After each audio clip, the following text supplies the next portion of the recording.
میری بیٹی استغفار کے لیے خود قرآن میں حکم ہے، قُلْ تُسْتَغْفِرُوا رَبَّكُمْ إِنَّهُ كَانَ غَفَّارًا يُرْسِلِ السَّمَاءَ عَلَيْكُمْ مِدْرَارًا وَيُمْدِدْكُمْ بِأَمْوَالٍ وَبَنِينَ وَيَجْعَلْ لَكُمْ جَنَّاتٍ وَيَجْعَلْ لَكُمْ أَنْهَارًا، کہ اس سے تمہارا رزق بھی بڑھتا ہے، مال بھی بڑھتا ہے، اولاد بھی بڑھتی ہے۔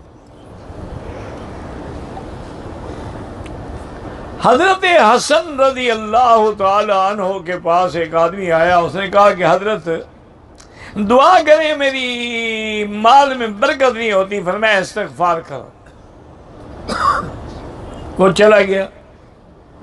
دوسرا آدمی آیا، اس نے کہا حضرت میری اولاد بہت تھوڑی ہے، اب فرمایا استغفار کرو۔ اور آدمی آیا، اس نے کہا حضرت ہمارے باغ تو ہے لیکن پھل نہیں لگتا، فرمایا استغفار کیا کرو۔ ایک اور آدمی آیا، اس نے کہا حضرت کافی عرصہ ہو گیا بارشیں نہیں ہوئی ہیں، اب میں استغفار کیا کرو۔ جب وہ سارے چلے گئے تو خادم نے پوچھا، انہوں نے کہا حضرت آج تو آپ نے کمال کر دیا، ہر بندے کو بس ایک ہی وظیفہ بتاتے رہے کہ استغفار کرو استغفار کرو اور کوئی وظیفہ آپ کو نہیں آتا تھا۔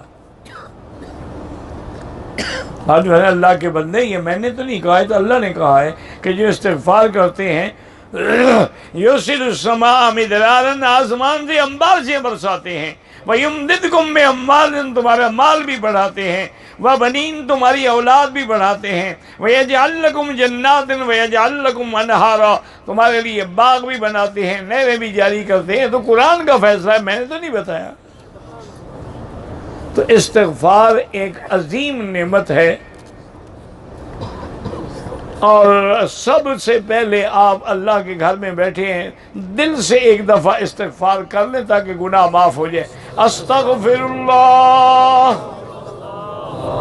شوق سے، ایسے نہیں، بے ترتیبی سے نہیں، بے دلی سے نہیں، کہنے سے نہیں، دل سے نہیں۔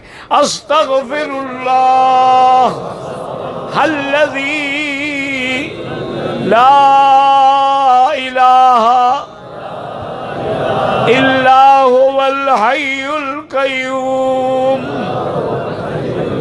واتوب الیہ۔